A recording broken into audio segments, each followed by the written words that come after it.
Hello, welcome to Caroline's Crash Course. My name's Caroline. I'm an alcoholic.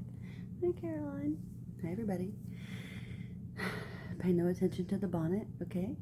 Just listen to the audio. Let's open this meeting with a moment of silence, followed by the Serenity Prayer. God, grant me the serenity to accept the things I cannot change, the courage to change the things I can, and the wisdom to know the difference. Okay, this is only one person's perspective. It's mine, okay? Take what works. Comments are welcome. Personal sharing can be sent to my email, meetgodwithme@gmail.com. Workbooks are available upon request. We're finishing up step 8 this week. We're in the book of Galatians. We're going to be reading Galatians chapter 6, verses 7 through 10. This is a good one. Okay. It says, "Don't be misled. You cannot mock the justice of God. You will always harvest what you plant. Those who live only to satisfy their own sinful nature will harvest decay and death from that sinful nature. But those who live to please the Spirit will harvest everlasting life from the Spirit. So let's not get tired of doing what is good." Because I know sometimes it wears us out. "At just the right time, we will reap a harvest of blessing if we don't give up." I love that. "Therefore, whenever we have the opportunity, we should do good to everyone, especially to those in the family of faith." And sometimes doing good to everyone feels bad. Jesus did good to everyone, and he died on the cross. So, let's put that into perspective, okay? Our 12-step devotional, Harvesting Goodness. We made a list of all persons we had harmed and became willing to make amends to them all.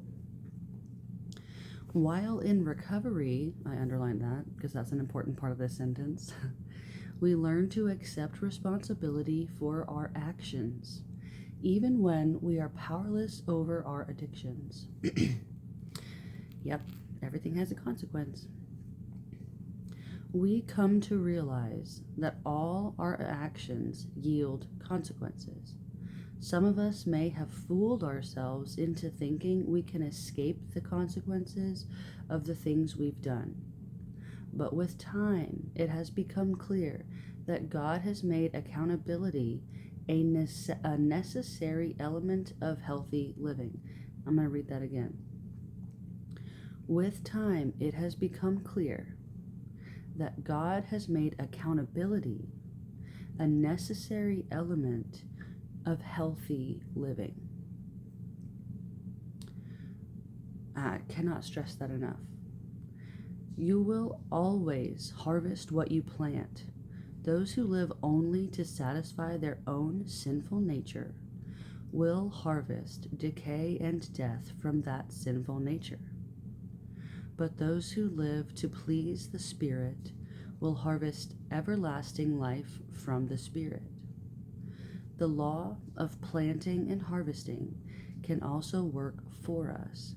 God spoke through the prophet Hosea, "Plant the good seeds of righteousness, and you will harvest a crop of love. Plow up the hard ground of your hearts, for now is the time to seek the Lord, that he may come and shower righteousness upon you." What a beautiful promise that is. God says we always harvest what we have planted. So look around. What are you reaping? Okay. Even after we have been forgiven, we must deal with the consequences of our actions. It may take time to finish harvesting the negative consequences from our past. I was just sitting at a meal last night with friends in recovery, and one of the members had a legal consequence pop up from a year prior that they were finally like charged with, and after a year of their life being different. This charge is something from the past that came back up. They had to plead guilty, of course, because they were guilty, and it could now potentially affect their employment status, and that sucks. But they have to be willing to face the consequences of that action that they took, right? But we don't have to let this discourage us. Making our list of those who have harmed us, making our list of those we have harmed is a step toward planting good seeds in time. Like, we have to be content with patient improvement, right? In time, we will see a good crop begin to grow. So how are you living? What are you harvesting? What have you planted?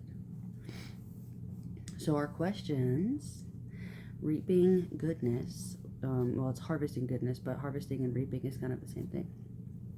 They're used synonymously in this text. Number 1, what crop, quote unquote, did I sow while practicing my addiction? Oh gosh. Not good crops. Idolatry, faithlessness, lack of trust, a lack of trust which equates eventually to a lack of sustenance. Okay, so number 2, describe the correlation between healthy living and acceptance of the consequences for my addiction or behavior. Lack of accountability feeds sinful, fleshly behavior. It separates me from God and produces hedonism. Healthy living, by being accountable, purifies my spirit, breaks the chain of isolation, and creates harmonious brotherly love and action. Oh my gosh, this is a short one, but a good one. And we're going to get into step 9 now. I'm so excited. Okay, well, make it a great day. Take a look at what you're harvesting, okay? Let me know. Tell me what it is. What is your life filled with? What are the things that keep cropping up in your life? Is it a good crop? Is it a bad crop? What is it? Okay, Jesus loves you. I love you. Make it a great day. The choice is yours.